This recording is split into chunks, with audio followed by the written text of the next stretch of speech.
right, well, let's call this meeting to order and get started. So first agenda item, reviewing the minutes. Any comments or suggestions on the minutes? I have one question, which was number 6. It said Lions ally list development. I'm not sure if that was just a typo or if I was forgetting something.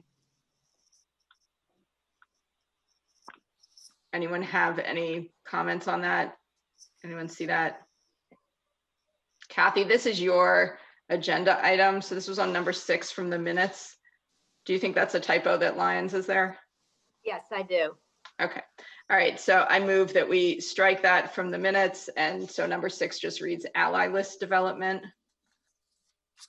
Is there a second? Second. Okay. Second. All right. All right. Is there, what was that? Okay. All right.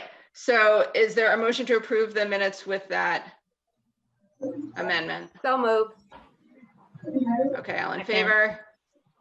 Any opposed? All right, the minutes pass. And I neglected to read our remote meeting procedure, so I'm going to read that now, and then we continue down the agenda items. In keeping with the ongoing emergency order from Governor Charlie Baker to limit gatherings and maximize social distancing, and under legislation passed to address remote board meetings during the emergency declaration, this meeting will be conducted remotely over Zoom. Attendance by board members will be remote, and remote attendance shall count towards quorum. The meeting will be broadcast live and recorded on ECAT. Hold on 1 minute while I allow Kelly in.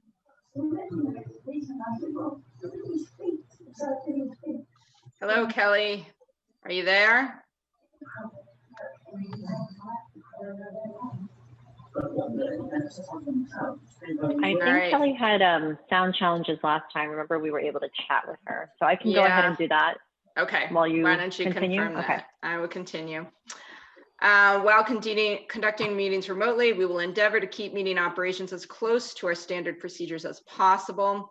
However, use of this platform will necessitate some additional meeting protocols. Number 1, while the board members, town staff participants will be on video and audio, public participants will join the meeting muted and with no video feed from them. Public lines will be muted throughout the meeting to allow the board to conduct business and to eliminate background noise. Number 2, for general meetings and only for items under which the chair solicits public comment, members of the public participating in the Zoom meeting may submit a written question via the Q&A box. However, when you put a question in, you must state your full name and your address for the public record. The chair reserves the right to discard comments submitted that are off topic or do not include name and address. Members of the public viewing the meeting on ECAT may submit questions in writing via email to mblanchard@easton.ma.us. Chair reserves the right to respond to questions during the live meeting, but may limit the time for such activities. Any questions not addressed in the meeting may be answered afterwards via email and will be incorporated into the minutes of the meeting for the public record. Number 3, all votes will be by roll call. Number 4, when all business indicated on the agenda has been completed, members will vote to adjourn the meeting, signaling the end of the meeting and the termination of the ECAT recording. All participants will be disconnected from the meeting at that time. Okay, so our next agenda item is a school update, and we have Chrissy Pruitt here to give us some straight up information from the schools. So welcome, Chrissy. Hi, good evening, everyone. Do you want me to just start? Go ahead. Okay. I hope everyone's doing well. I look forward to being having the day where we could be meeting again at the town hall. So until then, I appreciate having the opportunity to be here in this forum. So as you know, we are involved in many pandemics right now, and racism being one of them, unfortunately. The Easton Public Schools, we have been this has been a priority of ours, focusing on social justice and equity for a few years now. This is not a result of the tragic murder of George Floyd. This has actually been going on for years prior. And I just wanted to bring to your attention today where we're heading and some of the things that we have in place and continue to, we had to put some things on pause due to COVID, but I met with RMK last week and we are reinstating some of the programs that we have started. So I just wanted to kind of update you on this. I wanted to just take the opportunity to thank RMK, Raising Multicultural Kids, because of our strong partnership, while the superintendent and I were really focused on COVID and getting the academic plan in place for students, RMK was able to continue their charge and was able to really work with the schools and the community on ensuring that we move forward in all of the projects that we've been working on. So, for example, we have been working on getting books into classrooms that represent all students, not just our traditional white Anglo-Saxon books at the K-5 level. Over the summer, RMK actually worked with a consultant, Teresa Moore, on creating rubrics and vetting through some of those books. On that committee were Boston we're Easton Public School teachers, as well as community members. And we are currently in that process right now. Once we are able to get through the books, then they will be consolidating lists and presenting books to teachers. They're hoping for that to occur in September of 2021. They're also working on some guides on how to work with the books within the schools. So that's something that we're working in collaboration with RMK on. Also, last spring, the Raising Multicultural Kids and the Easton Public Schools worked on a peer mentor program. And what that was ensuring that we were bringing people of color into our primary schools. We want them in all of our elementary schools, but our primary schools, it was easier to start there because our high school students were able to be dismissed, at the end of the day and come into our classrooms to volunteer. The program, we had about 12 teachers sign up to be involved in the program, and it was a huge success. We then started to expand that program and we sought volunteers through Stonehill and Bridgewater State. We had to stop that because of COVID. We weren't allowing students from outside the community into our schools at the time, but we are working and reinstating that. So that's kind of like our next step of where we're going. And what that might look like is the volunteers, the college students, graduate students, or high school students volunteering through remotely. So we're really excited to kind of bring that to our schools, our elementary schools. As you know, we do have a partnership with the Anti-Defamation League. So the ADL program is continuing at the high school. We are actually on, and Michelle, I apologize, you're going to hear this tomorrow. You're going to see a presentation on it, but on October 28th, we are having the first DJ Henry Day in the Easton Public Schools. We are going to be, I'm assuming that everyone knows who DJ Henry is. Okay, so we are going to be starting it at the high school. Did you want to say something? I'm sorry, Chrissy, could you just restate for the record who DJ Henry it was and what the purpose of the day is? Sure. So DJ Henry was a graduate of Oliver Ames High School, and he was murdered when he was in college. There were police that went into his room, and was it his room? I apologize for, he was killed by a white police officer. And there's a lot of, he was 20 years old at the time. And we just feel that it's really important to be acknowledging him and his legacy. We're working closely with the family as well through RMK. And we're just about bringing to the community just the wonderful inspiration that DJ was.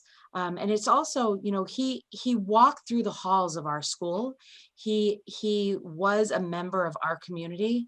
So this is extremely important for us to recognize. And the RMK, Raising Multicultural Kids, has a student forum that they formed, and the students actually designed this day, which I think is really important. And they have a dream of bringing it. So we met with them about a month ago, and they have a dream of bringing it to the broader community. But with the start of it being the first annual DJ Henry Day, they're actually, and because of the constraints that we have with COVID, we all decided that it would be best to start just at the high school. And so the day it involves them, the high school students watching. There's a 48-hour CBS documentary on DJ Henry and what happened. And so they will be watching that. And then our ADL, our Anti-Defamation League peer mentors, will be facilitating conversations along with RMK facilitators and alumni. They'll be facilitating discussions with our students for a period of time. So we're very excited about this and bringing this to the Easton Public School community, and we are really focused on continuing to bring this to a broader scale in the years to come. Chrissy, can you repeat the date this is happening? Sure, it's October 28th. What day of the week is that? Is that a Wednesday? It's Wednesday, yes. Okay, I was going to And it's ask a how fully- it was it's- going to fit Yeah, into it's one of the our fully schedule. remote days. Okay. So it's a good opportunity. It's also around his birthday. Okay. So we're using it as an opportunity to honor him. Great. And you said you are working with the Henry family. Yes. Okay. Yes. They've been great.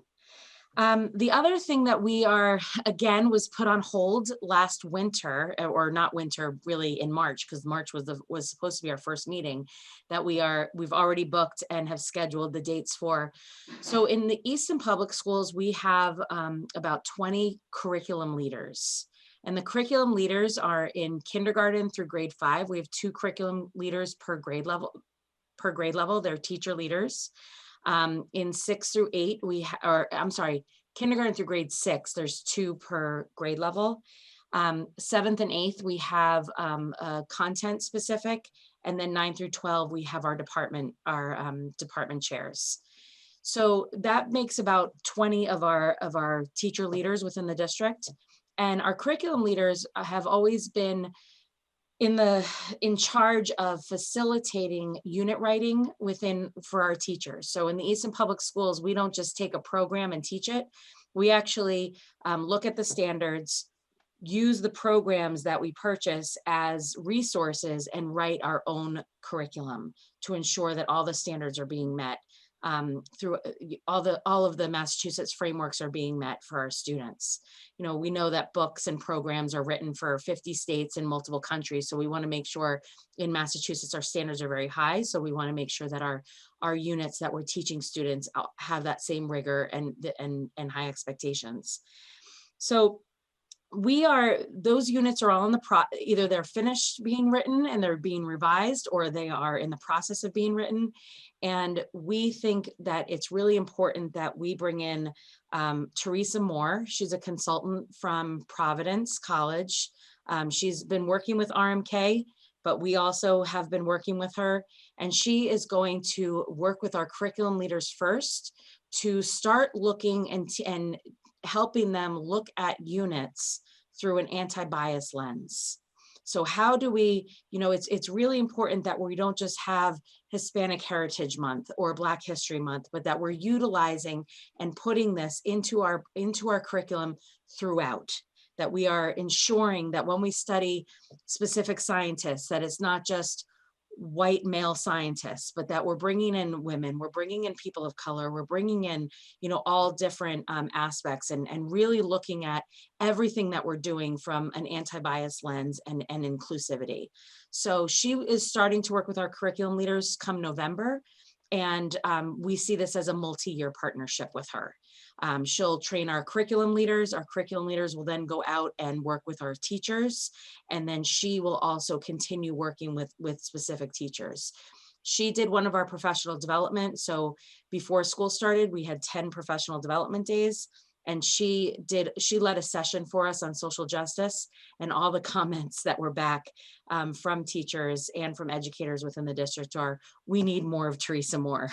So we're really excited about, she's somebody literally, I think if any of you sat with her, you would just talk to her all day long and just not stop, because she just has a way about her that is highly respected, and people are really excited to work with her. So I'm very excited about that. Can I ask you a couple questions about that, Chrissy? Sure. How broadly does her anti-bias net go? So like you mentioned race, you mentioned gender, like our committee's charge is very broad in terms of So disrespect and bias. It's funny because she started with, she's working with another community actually in Rhode Island, and they're doing a lot with Indigenous people. But also we've talked to her a lot about the anti-Semitism and ensuring religious, inclusivity. She's very aware of our community here in Easton. She also, special education, of course. I mean, she constantly brings it back to our students with special needs. And she has a very broad lens. She's actually brought up groups that, when I think of, initially when we were talking about, some of the things, some of the issues that were coming up in Easton that we've seen, I immediately talked about anti-racism and anti-Semitism, and she expanded that more and said, when we do this, we have to do it all. We can't just focus on a couple things. We have to make sure that everybody is looking at it from a lens to focus on all of the people in our world. So not just race or the gender, but religion and other aspects as well. Would she feel comfortable addressing sexual orientation?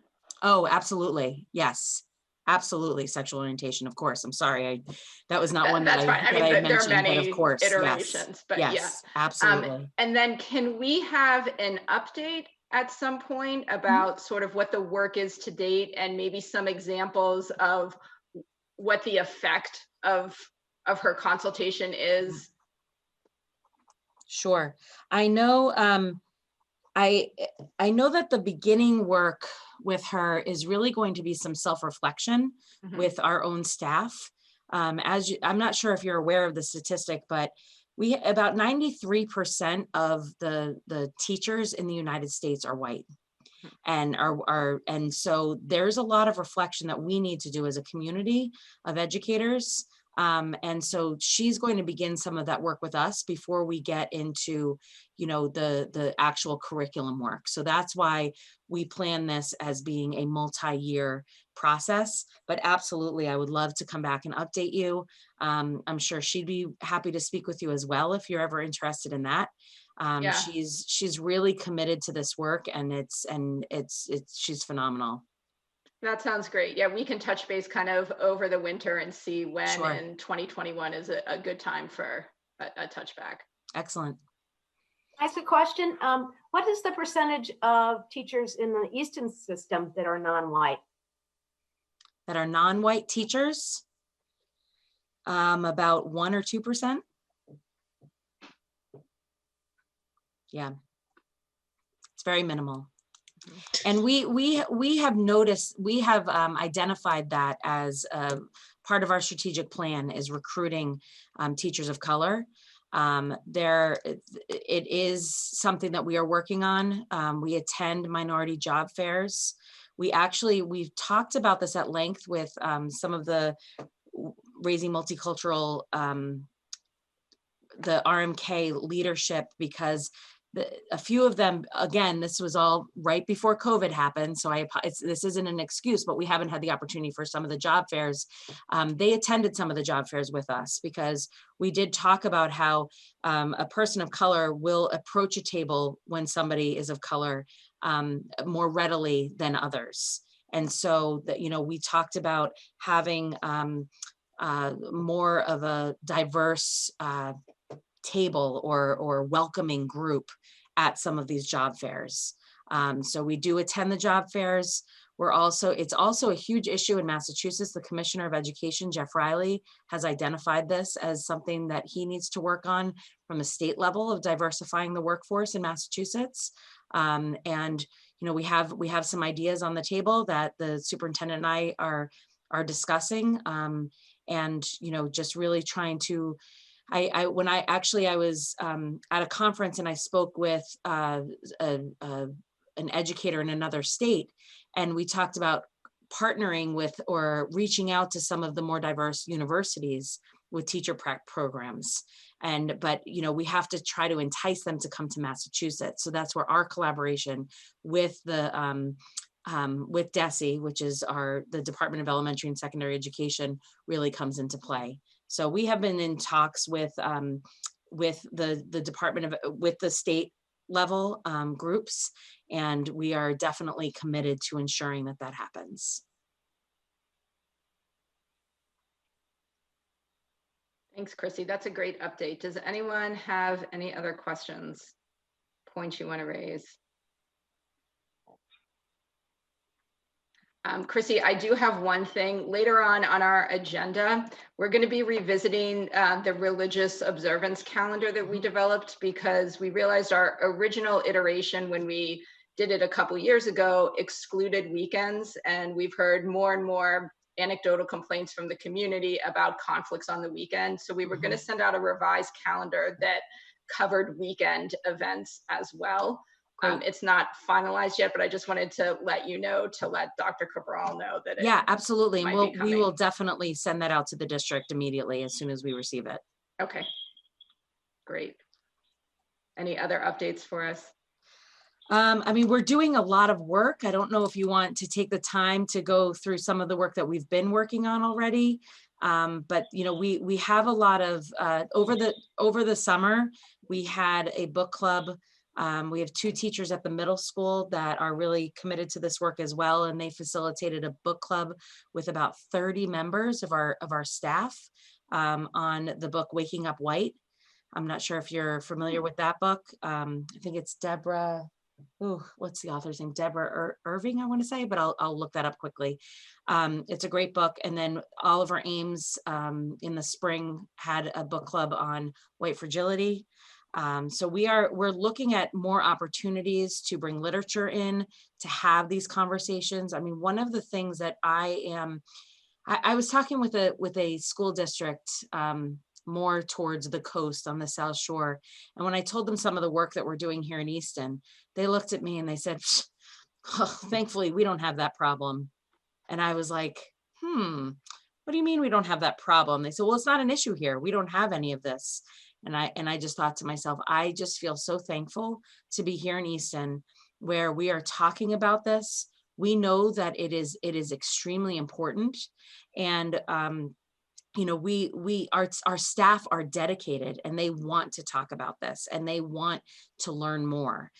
We had the Amazing Equity series last year, which we are hoping to bring back, as soon as possible, when we can kind of book. It might be more remote things for now, but it's very important to us, and to ensure that, just because COVID has hit and the schools are focusing on restructuring learning, it does not stop the fact that we need to address and continue forward with social justice and rights in our district.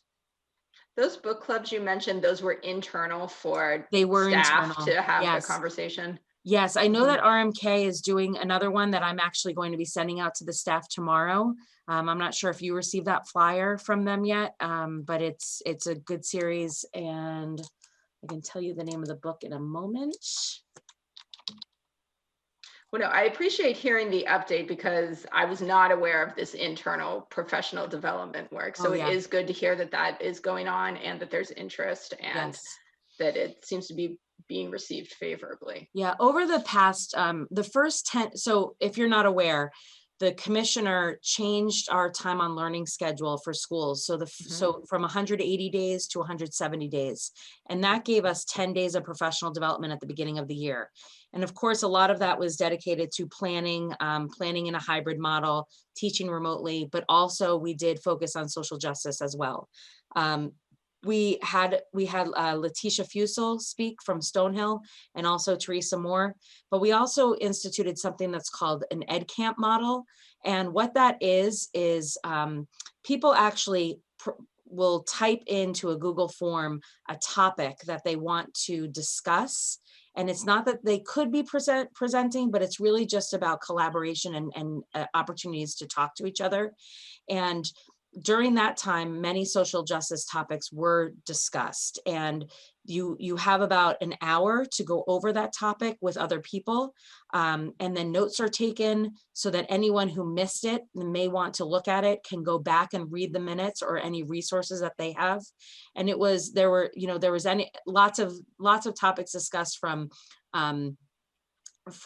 collaboration using computers to ensuring equity within our curriculum. And so those were all topics. And, like I said, we have a group of teachers, we have a social justice committee at Oliver Ames as well, that is made up primarily of teachers. And they are working in collaboration with the administration there. And we're trying to loop them in with some of the work that the middle school teachers are doing so that we can get more of a district, have them talk about, and we can share out with the other schools as well. So it's to work in a town and in a educational environment where everyone is so open to talking and to talking about and wanting to change. It's really invigorating and inspiring. I just feel like our students, our children are very lucky here in Easton to have such, to be in an environment where the educators just want to learn and want to do better. Are any principals or like athletic directors involved in any of these groups discussing these topics? Yeah, so the Social Justice Committee meet with Wes, with Mr. Paul regularly, and Kathy Quealy, the assistant principal at the high school, she's one of our ADL leaders at the high school, and the teachers at the middle school meet with Luke Carroll, the principal, regularly as well, and they work on ideas and how to come up with how to actually present the ideas in a broader fashion than just the people that they're working with. Speaking as a parent here of a high schooler, I've noticed a difference in the communication between the athletic department and the high school and the communication that comes from the district as a whole. And I don't feel like the concerns for equity are as represented from the athletic department as they are considered by the district, and maybe more the straight academic sense. Okay.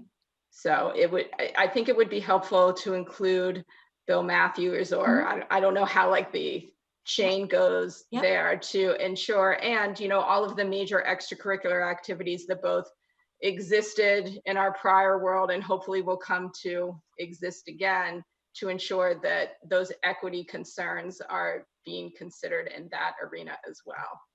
Okay. Do you have specific examples that you might? Maybe you can just in general, like sports are really difficult on families if everyone has to go home at 12:25, and so everyone has to be transported back to school for the start of practice.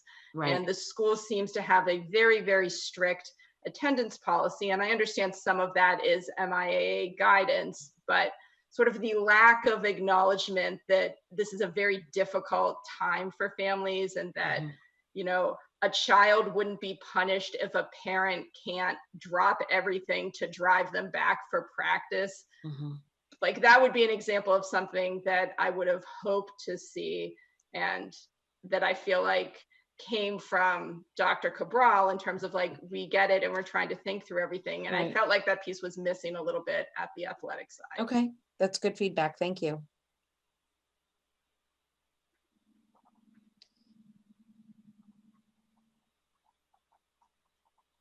I will definitely talk to Mr. Matthews about that. Okay. Well, this is a great update, Chrissy. Thank you so much for joining us. Absolutely. And just so you're aware, the book that RMK is going to be doing, and actually Teresa Moore is going to be facilitating that book club. It's called Let's Talk About Race book discussion. Mhm. And the dates are October 19th, 26th, and November 9th. You're Yes, I actually will- co-sponsoring that event. Oh, excellent. Great. So we have our trusty book club coordinators Oh, yeah. on the call here. So Kathy and Steph, I'm sure will give us, And you know what? Good It says updates Human on Rights that. Committee right at the bottom. I apologize for that oversight. it's good to just get it on the record. Yes. All right. Well, if no one has any other questions, thank you, Chrissy. We appreciate you taking the time and hope to hear from you again Thank you. And periodically. if you think of any questions that come up, after we hang up, then please feel free to send me an email or give me a call. Okay, great. All right. Thank All you. right. Thank you, Chrissy. Thank you.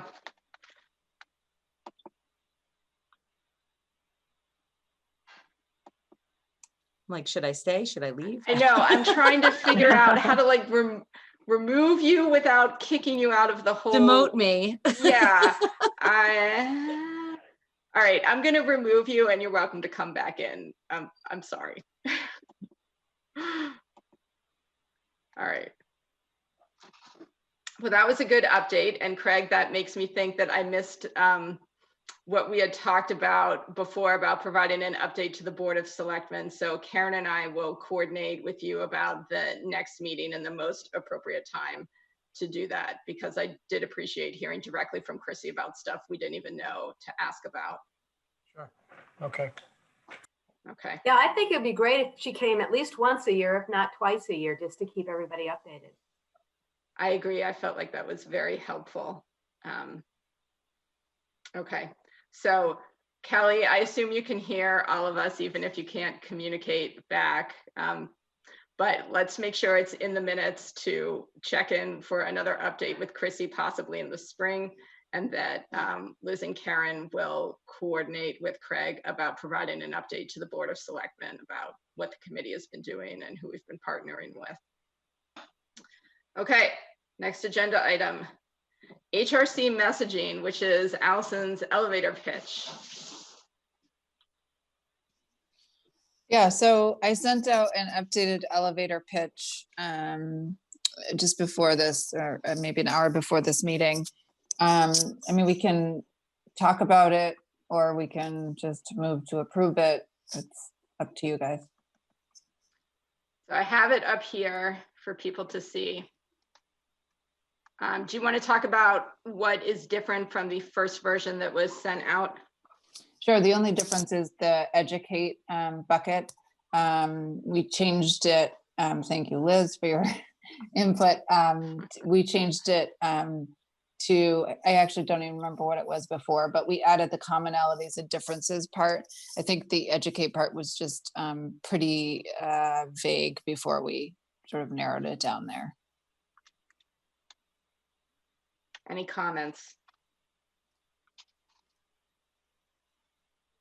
And again, this is not something we're gonna, put on our website or make official anywhere. This is more just talking points for us, blurbs that we can add on to flyers and stuff like that. So we're not going to put it on our website? Because I think when you go to our website now, the first thing you see is something about that incident that happened on Elm Street. Mhm. And I thought that could be taken down and maybe put something like this up so that because people really don't know who we are or what we do. And they're not going to go through the long charge that the selectmen gave us. So we could put it on the website. I think it would be a little bit duplicative. So we might have to sort of move some of the other stuff around because it is built from our mission. And from, I think, the summary that's on the main page. So maybe it's just a matter of moving whatever summary is there up or moving it elsewhere and putting the blurb. I can play around with that a little bit and see what I think is best. So here, I'll share my screen again. I agree that it's probably time to update our homepage. So that this response isn't the first thing that's seen. Normally, it starts here. So it includes the video that we did with our mission, charge, flyer. We have to update the holiday observance and all of that.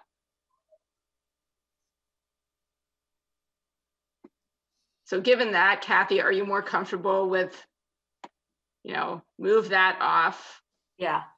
and then go more to the not time sensitive information? Yes. Okay. So I was, when we, and we talked a little bit about this before.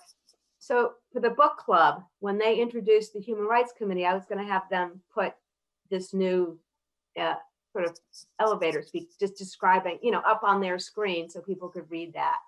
Should I do that, or would you rather have the mission statement? It's a little longer. I think it'll. Yeah, people I don't would have rather. enough time to read. I suggest either the blurb or the video. Not both, probably, but. Okay. I think the blurb is a good idea. Yeah. Just like I think Irene had said this at the last meeting, every time we're hosting an event for the Human Rights Committee, this is what we do, which is our elevator pitch. If you put it on a slide, that's great. So it's not that it's not shared publicly, but it's not like front and center with the advertising maybe. Yeah. I think for that, I would spell out Human Rights Committee instead of saying HRC. That's a good point. Yep. Okay, Okay. that's easy. So are we comfortable then with that one change, spelling it out as Human Rights Committee? Yeah. Okay. Can we make a motion to approve? Yes. Okay. Is there a Approved. second? Second. Okay. So now we have to vote by roll call. So I'm going to call you by, I'm supposed to do last name. Craig and Michelle are going to tell me. All right. Durance, Durance, yes. Dean, Yes. Chan. Can approve. Is it Cantave or can't tell me how to pronounce it stuff? Kantav, and yes. Cantav. Okay. That's a yes. Okay. Barger, Yes. Devonshire, Yes. Foster. Kathy, can you say it for the record? Oh, yes. Okay. Urchiuli Yes. and Bornstein, yes. Okay. So, so that passes. And Allie, you can just edit it up, email it to everyone so we have it for our own personal records. Sure. That should make sense. Okay. Good. Great. All right, October training session. So Amy is not able to make it. She has back to school night. I'm going to share with you so we can all see the flyers. So here is the flyer. Can everyone see this? Yes. Okay, good. So if someone else could pull up Amy's email, that would be helpful. I Yep, believe I she's, have that. so she have said it. that Liza's approved this, right? Yep, she said great shape for Liza's training on October 21st. Okay. There's a link for sign up. Down here. She wanted us to review the flyer. It's a draft right now, and if we have any feedback, to send it to her immediately. Liza has seen and approved, and she wants to begin advertising this week with RMK, the Y, and the library are all on board to help sponsor and promote the event. And Liza has already sent a Zoom link from her own account. So now we just need people to sign up. That's fabulous. Any feedback on the flyer? So my only feedback is I tried to sign up and it doesn't look like it's available for sign up just yet. Does that sound right to anybody? Did anybody else try? You can tell it's not a hyper, it's not highlighted, so. Okay. Yeah, when I went on the link, it just seems like you can set up a reminder for the event, or get details about it, but there's not a sign up yet. But maybe it's because we haven't quite approved the flyer, so we can go from there. Okay, so we'll make a note to confirm that the link is active and correct. Any other feedback you want to give Amy? So to me. I'm viewing this on my phone, so it could just be that. But the Raising Multicultural Kids logo looks, I just can't read what the name of the group is, so I'm not sure if there's a way to fix that. I think it's a phone Okay. thing. Let me zoom in here. I mean, it's small and it's in different color font. Yeah, I mean, that's just what their logo is, but Yeah, I guess there's nothing we can do about that. okay. Craig, did you have something? No, I was just looking at that too, like, because it is difficult to see even as you expanded it. And I'm wondering if there's an opportunity to make those, all four of those logos slightly larger Mm-hmm. on the flyer so people can actually see it. Yeah, The Y is easy to see, but even ours is a little bit difficult. right. Okay, so we'll see if Amy has some ability to make the logos a little bit bigger. Make I would sure just- that, Yeah, go sorry, ahead. make sure that the link that went, the final version is actually a way to register yourself. Right, so we're gonna make sure the link is active. To me, I'd rather C7:00 to match it to 8. Does that bother anyone? Maybe it's just me. No, I agree. Okay. So we can just adjust the Oh, I see. time. Okay, all right. I see what you mean. Yeah. Other than that, I don't have any comments. I get how she's trying to make this fit around here. Like, it's too bad conversation has to be hyphenated. But that wouldn't be on my list of things to worry about. Okay. All right, so we will get that feedback to Amy. Can Yep, some, I'll take that. I'll Well, just send her these notes. yeah, that would be super. Thank you, Karen. Is there anything else Amy wanted for feedback? Should there be a little bit more in terms of descriptor of who Dr. Taliesin is? So when you go into the Eventbrite, that's where they typically have more information. So when you go to sign up, it will say more about, well, maybe she doesn't do that. Yeah, it does. Right here. So she's a leading facility. Can you see this? There is a blurb Yeah. on the Eventbrite. Yeah. And she's local. She lives here in Easton, right? Brockton. Yeah. I just wonder if maybe we want to add something in there about her being local Was in that some way. Liza might actually have her own blurb. I would just assume, or I would just confirm that that's actually what she gives out. I'm assuming it is. I mean, she speaks all over the place, so I think that could be her standard. I mean, her dad is the eye doctor, so she obviously has some roots. One of the questions that I have. Yeah, I just thought it would be a little bit more No, I hear attractive to you. people if they know that it's somebody local, but she might not want people to know that either. Yeah, I would check with her, but I completely understand what you're saying. One question is it, whose Zoom link is it? Is it ours or is it Liza's? It's hers. It's Liza's. Yeah, Liza's already sent a Zoom link from her own account, is what Amy said.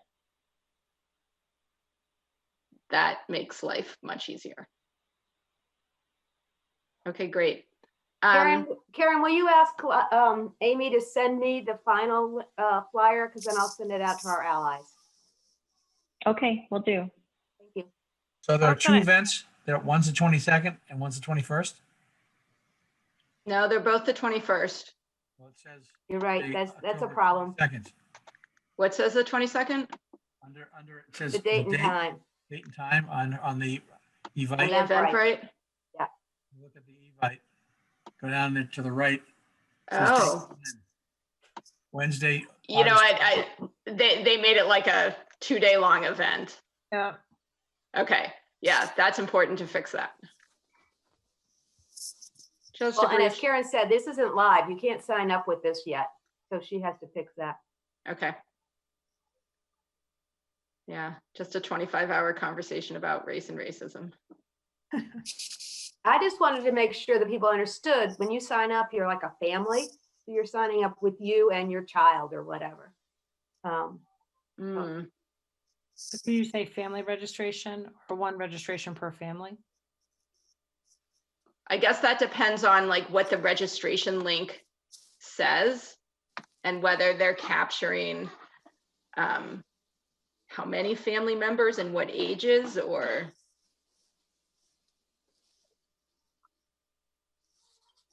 maybe we don't need a.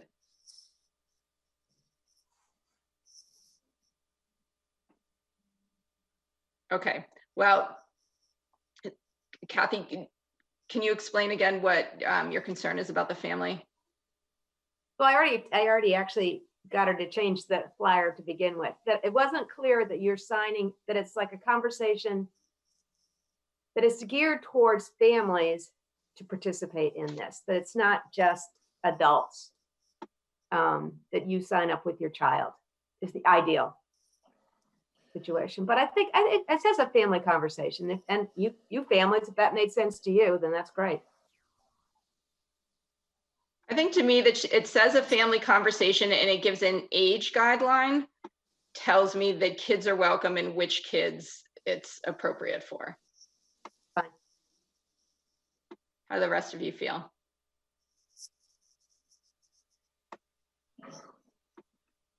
You good? Yeah, I think maybe once the site is up and you're able to kind of actually sign up for the event, maybe there could just be a reiteration around one sign up per family. Or if Liza actually wants to capture ages or things like that, then maybe that's something that Amy and Liza can work through together. Okay. All right, so that seems like So good I do think we need feedback to for approve Amy. it, right? Based on these slight changes, we just need the committee to approve. Yeah, can you run through what our edits and suggestions are? So it'll be a spell out of 7:00 to match the 8:00 p.m. On the Eventbrite site. The training goes from 10:21 to 10:22, so we'll need to make sure that's addressed. Confirm the link is active and accurate. One sign up per family on the Eventbrite sign up. That's if Liza requires that deep level of detail. RMK logo looks slightly blurred, and if logos can be enlarged, it would make it more visible, and that would be the preference. Yeah, for all four of them, not just RMK. Yep. Great. All right, is there Anything a else? motion? What was it? Oh, and then send final version to Kathy so she can share with our ally list. Yeah. Okay. All right, is there a motion to approve with those comments? So moved. Is there a second? Okay, roll call. Durance. Yes. Dean. I approve. Chan. And approved. Kentav. I approve. Barger. Devonshire. Yes. Foster. Yes. Riccioli. Yes. Bornstein, yes. Okay, great. All right, so that's good with the training session, and then we'll all keep our eyes out for the updated version, which Amy will probably send to us shortly. All right, winter listening session. So Beth and Allie, you guys want to take the lead on this one?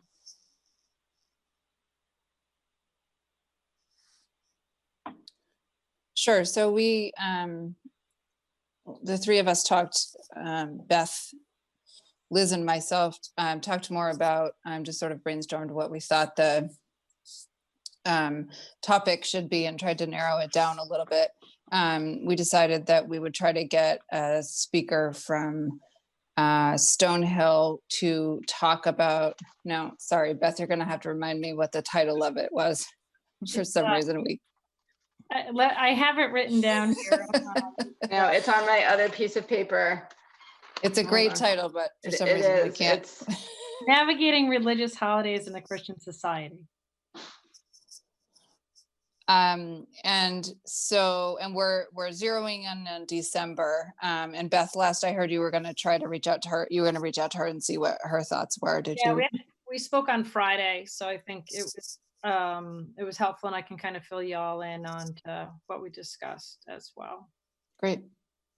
So the professor is Mary Joan Leith. I actually had her as a student. She remembered me, which I don't think is necessarily a good thing. Seeing I graduated almost 20 years ago, but she is, I just thought she was fantastic. Clearly, I remembered her, 20 years after I graduated. She teaches an intro into world religions. So Christianity, Islam, and then Judaism, and just kind of the tenets. So she came up with some really good ideas. She was excited to do it. She actually thought, would you also want to kind of talk about not just what the differences are, but actually where they are, where the religions intersect as well. So understanding that all three of those religions actually have the same God. At the end of the day, it is the same being. Talk about where all of them are a forgiving creature, a forgiving God, not this, hellfire and brimstone. So I thought that might be nice in helping to debunk some of kind of the myths that folks might have about some of the major religions that are out there. She said, give her a topic. She was going to send some stuff over to us as well. I said, if you can kind of consolidate a semester long course about the major religions in about 10 minutes, that'd be super. So that's where she kind of came up with, well, how about if I do some common themes, and I can kind of do some myth busting through those themes as well. She'll stay on through the panel to help support, or answer any questions. I just thought it was nice. I told her that we didn't want to necessarily have somebody from the town who is religiously affiliated, that it really is just a neutral party, just trying to educate people on what the various religions and tenets are of those religions. That sounds excellent. Beth, what's your name again? I'm sorry, it was Mary Jo? Mary Joan Leith. Leaf? Leith. I can send you her stuff, Mary Joan. So no, it was a good conversation. And we talked on the phone call with Liz and Allison. We talked about kind of doing a townwide speaker series of all I wanted to know about Rosh Hashanah, but was embarrassed to ask. All I wanted to know about, name whatever religious holiday it is, but was afraid to ask. And I think even I kind of said that to Mary Joan, and she laughed, said that's perfect. She said, and with that, especially around in December, I can talk about some of the similar themes all three of those religions have in their holidays around this time.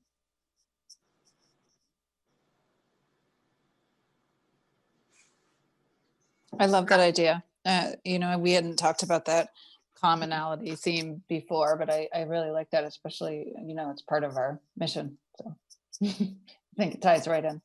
Beth and Allie, do you think it would be helpful or advantageous to include the clergy group in Easton as partners? Yeah. They meet on a regular basis, and they represent at least several religions. I'm not sure about whether there's a mosque in Mansfield, but there's not one in Easton. I don't know if they have any connection with that, but yeah, I think the just more throwing it out there. Yeah. Just throwing it out there. Yeah, I think we can always extend the invite and just say if you're available. She can do pretty much any day. Where her she's teaching 5 courses. So she said just pretty much tell her nighttime is preferred, which I think we would plan on doing anyway. So is there a panel in addition to her?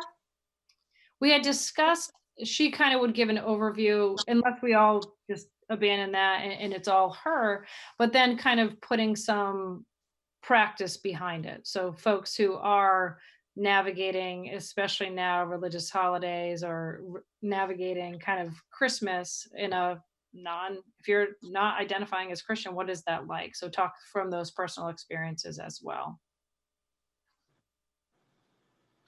So we had talked about the difference between like a rabbi or priest telling you about a certain religion and what it means, and the walk in my shoes model, like what's it like to be X in general or at this time of year.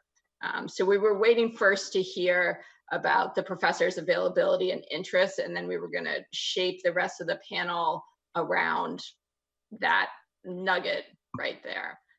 So we certainly want everyone else's feedback at this point about what makes sense to shape around, or what you want kind of the messaging or the focus to be. I think that sounds great. I think if she did an overview and then you had, somebody of each of those space sort of talk about what it's like and their own personal experiences, and they live in Easton. Perfect. Okay.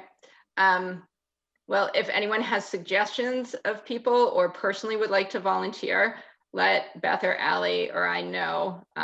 Otherwise, the three of us will do sort of our own brainstorming and researching. We could yeah. possibly leverage the ally list for that too, right? Yes, right. That's what we talked about, is asking the ally list if anyone would like to talk. We need a little bit more of a specific ask, like, can someone talk about being X or identifying as X? So we can get, I guess, a more helpful response instead of someone saying, sure, I'll help. I would throw Moss's name into that mix right away. I did. I was worried about overusing Masa and having her be the spokesperson for everyone on everything. I also wonder, would it be possible, maybe we can talk to Chrissy about this. We always think of people our own age, but wouldn't it be interesting to get it from an adolescent or a younger perspective? Mm-hmm. Great idea. Yeah, Tabitha's daughter Tova might be a good person to speak. Okay, so that's another thing we can brainstorm, like not just limit it to adults. Even if we don't, what it might be, maybe not for this call, maybe it's a little too much for them, but I think we could throw it out and some folks could do it and some not. I just think if we do go with that series of, all I wanted to know about this, that actually might be a really good opportunity, especially Jack's right in that age group with all of his friends making their bar mitzvahs and bat mitzvahs. So I think that would be right. I don't, as a parent, I can tell you, we had to ask one of our friends the other, what's a traditional gift? Okay, well, you should know to give, I think, Liz, what is it, in 18? Like given, I had no idea. So I think it's some things like that are just so incredibly helpful for people to have as a resource. So. Steph, was that a hand or no? Okay. Okay, so the video project, like our HRC video, is sort of another project to think about planning. I think we'll try and get this, the listening session set first, unless someone's really excited about the video project and wants to start planning or running with that now. Otherwise, we can get to it later.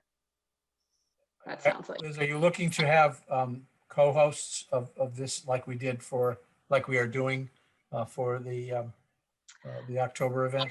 Yeah, hold that for 1 minute. I'm sensing no real excitement to move forward on the video right now. So we'll just sort of put in the notes that come December, we'll kind of revisit that project and getting that off the ground. So to Craig's point, I got a little confused.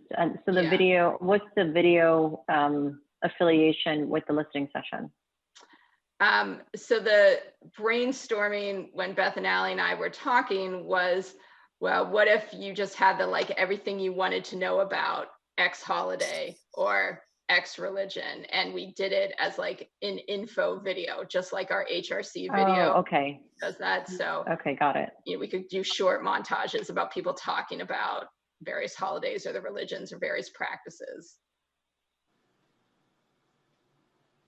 I think that's probably a bigger project than you think. Oh yeah. To try and pull that together, but it sounds like it would be extremely, I mean, you can make it comical. I mean, it could be fun. I think that could Yeah.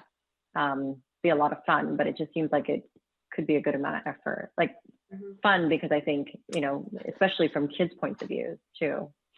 Yeah, no way, shape, or form is that being done in December. Yeah. No, it's just a matter of whether people want to start it now or wait a couple months for us to wrap our heads around how to begin that. So it sounds like we will wait to start to plan that and think about how we might want to go forward. All right. And so to Craig's point about co-hosts, so it is complicated for us to host the Zoom link for this. So as we put together the panel, it would be helpful to think if we have co-hosts and who they are, and even if it's Stonehill College and the professor can use a Stonehill Zoom and we partner, that might make things a little bit easier. Yeah, I can ask her. I mean, she's the one who sent me the Zoom link. So Yeah. um, Okay. And then in terms of other partners, community partners, does anyone in particular come to mind?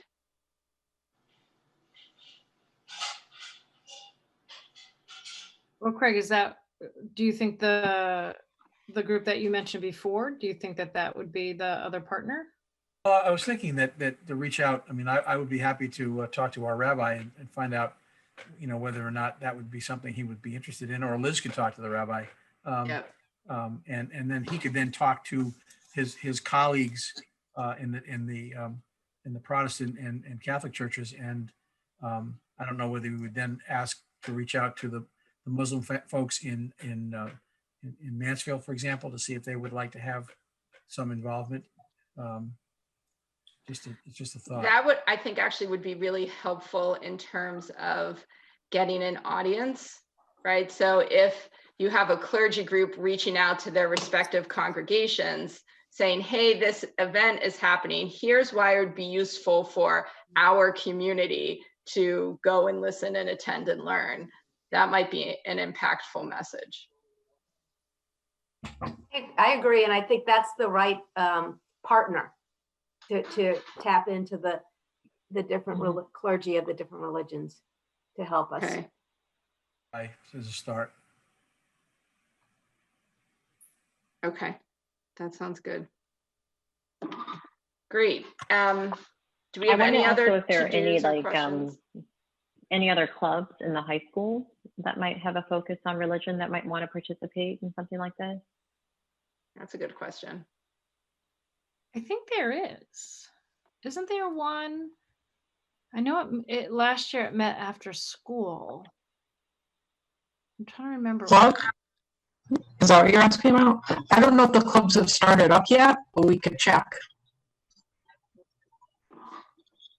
Okay, so Karen or Michelle, maybe can you follow up to see if there are any relevant clubs, much less whether they've started? Yeah, I don't mind doing that. Okay. Good. Any other questions or to-dos for the winter listening session? So by our next meeting, we will have a firm date for December. Okay. Great. All right. So the next agenda item is the calendar addendum. So Amy had sent this out. Share my screen again.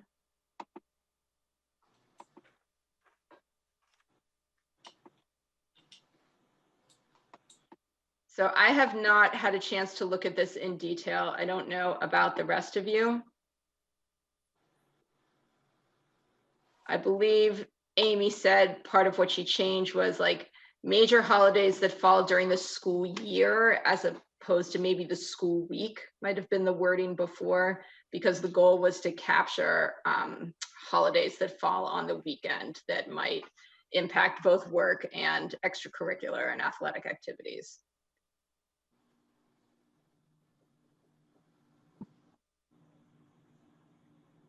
I looked at it quickly and it looked fine.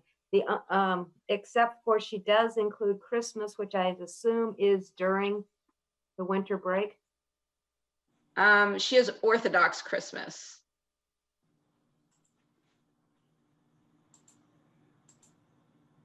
Oh, okay. Yeah. But you know, she does have Easter Sunday because that fits the expanded criteria right here. There is, I want to show you one thing. There was one holiday or event we had gotten feedback on to include, which did not make it onto this calendar. So show you. So it is Nowruz, which I think the best analogy is sort of Lunar New Year, in the sense that it's not so much a religious holiday as opposed to a cultural holiday observed by a variety of people, a variety of religions. So this was the explanation. So I would just move to include that. But I also feel like this expanded version of the calendar with weekend holidays might be another good distribution to the ally list for a bunch of other eyes, and just, you know, because people will go to the stuff that they know, right? So you'll get someone who says, oh, that is the religion I identify with, or the culture, and they can speak more specifically to it. What do the rest of you think? So you're saying you want me to send it out to them to get their feedback? That will slow it down, but.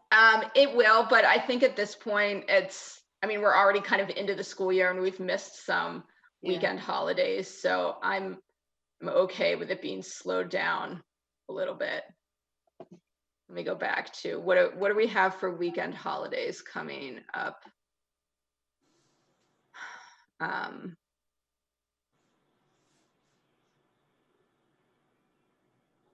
Yeah, so I don't see anything. What day's the 25th? Is that the weekend? No, Sunday, I think. That's Sunday. It is a Sunday. All right, so we would miss a holiday on October 25th. However, that's a holiday that doesn't look like it has any accommodations associated with it. So relatively speaking, the impact would be low. I think considering the timing, Liz, I would recommend we get this version out. Okay. And then, you know, we could potentially have a live version on our website that could be, you know, evolving. But I think, you know, we can ask 100 people and get, you know, 100 different additional things to add. And I think at some point we probably just need to get it published. Well, the original version went out. And I did send the original one out to the allies and got their feedback, and that was all incorporated into. So I don't, and there was like 2 people who responded. Okay. Yeah, so like the calendar is already out. This is just the addendum that has the weekends. But it sounds like the changes are minimal. The chance for additional feedback is minimal. How do people feel about adding the Nowruz holiday celebration? Makes sense. Sure. Yep, we'll add it. Yeah, I think if somebody took the effort to let us know about it, we might as well include it. Okay.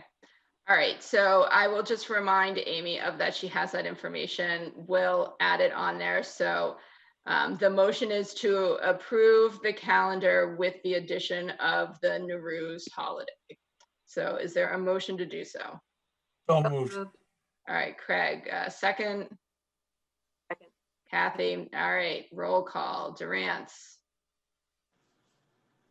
Durance, yes. Dean. I approve. Chan. Can approve. Kantav.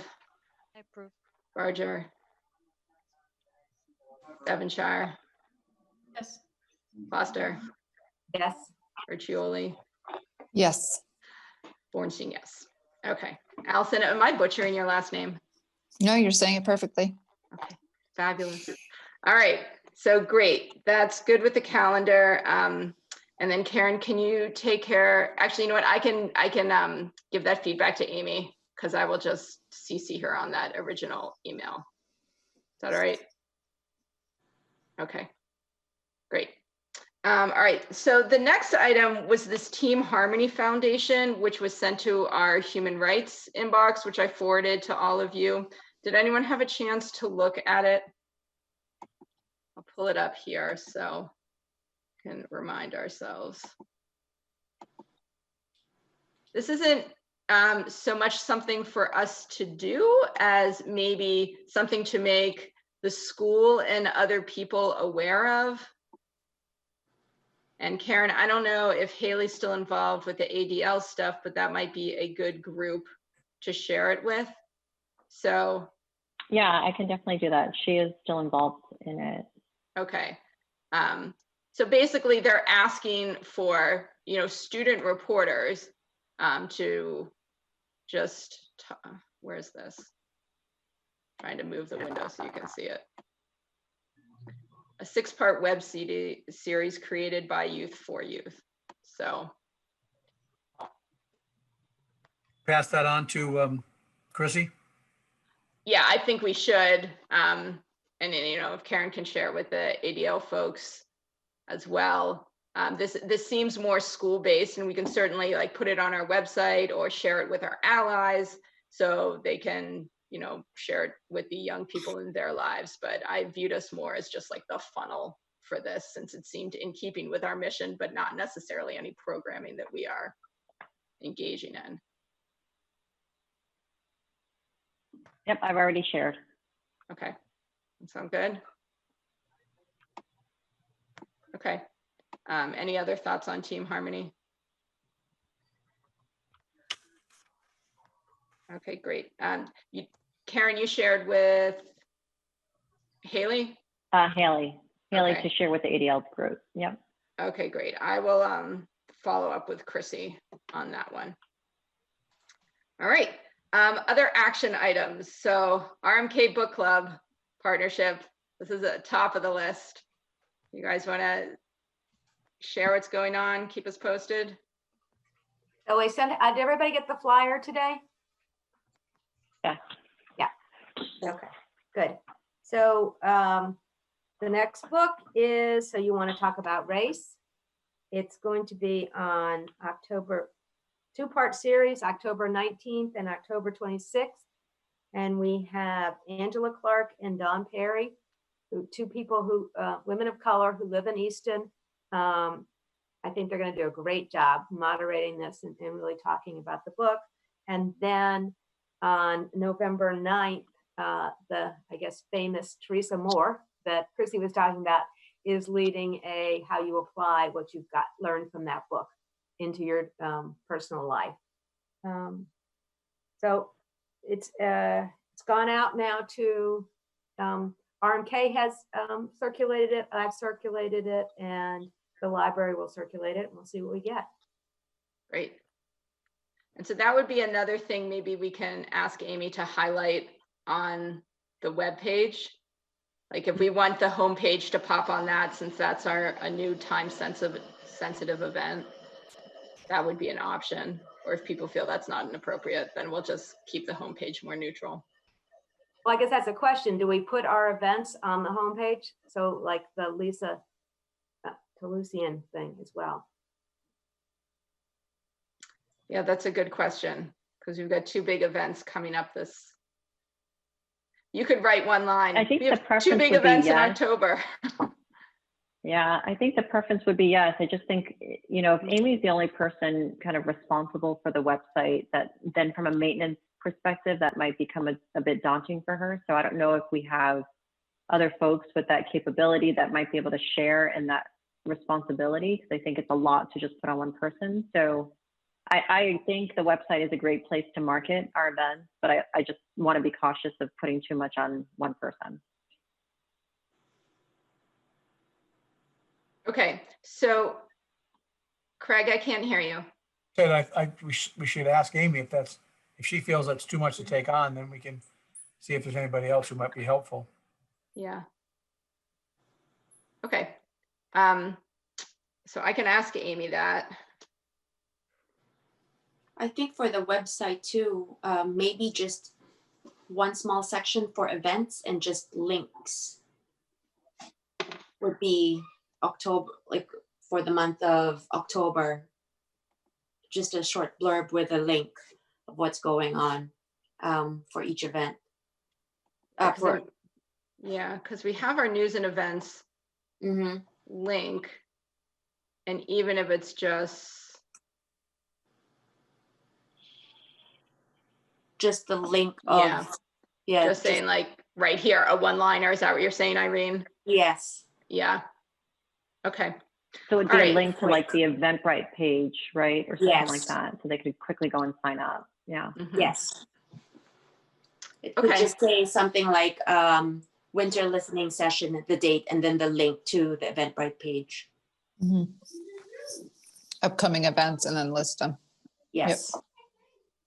Yeah, I think if we're gonna have these events, we need to keep it updated because otherwise it looks like we haven't done anything for the last year or whatever. Yeah. Okay. So the short term is take off the June 25th, put up the October events, and the long term is there a way to ensure that our events are front and center and maybe separated from responses? Because it sounds like at this point we might need our own tab for responses. We had that in news and events before, but if you scroll through news and events, there's a lot in there about responses and response, awareness, response. All right, but that's a longer term thing. That's not a right now thing. Okay, great. Any other action items? Stephanie, do you want to mention our opportunity to talk to the Dayton Select Board?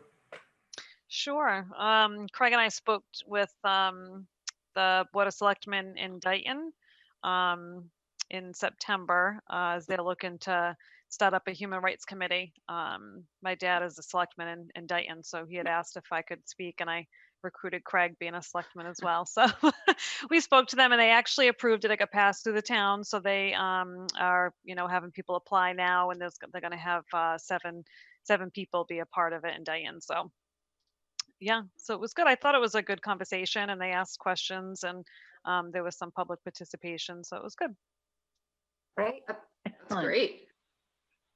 You can point them So we to do our have that lessons section on our learned. website. Yeah, we have that section on our website, that HRC in a box, if they want to reference just okay. some tips and tricks. Yeah. Good to know. I'm sure they'll reach out. I got the sense from Stephanie's dad that they would be willing to reach out to us again to sort of learn a little bit about how we proceeded and some of the problems that we might have faced, et cetera, so that they don't repeat that. Yeah. It was a good group. It was interesting. It took a while to be able to hear. Yeah. Their system in Dayton wasn't particularly great, but after a while they finally figured it out. So it was fun. It was fun. Yeah. Thank you for doing it again. You're welcome. That's great. Kathy, you had something? I do. I still want to plug my ally list. We're up to 95 allies.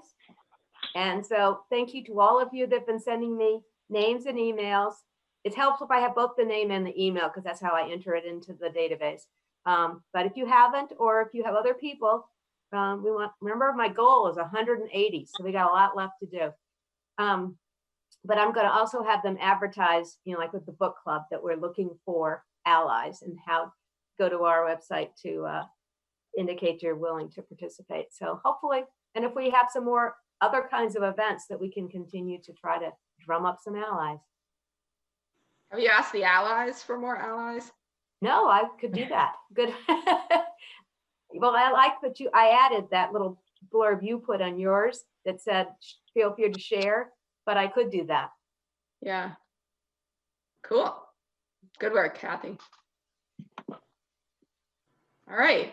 Anyone have anything else we want to add? I don't see any public participation. There's nothing coming Q&A. All right.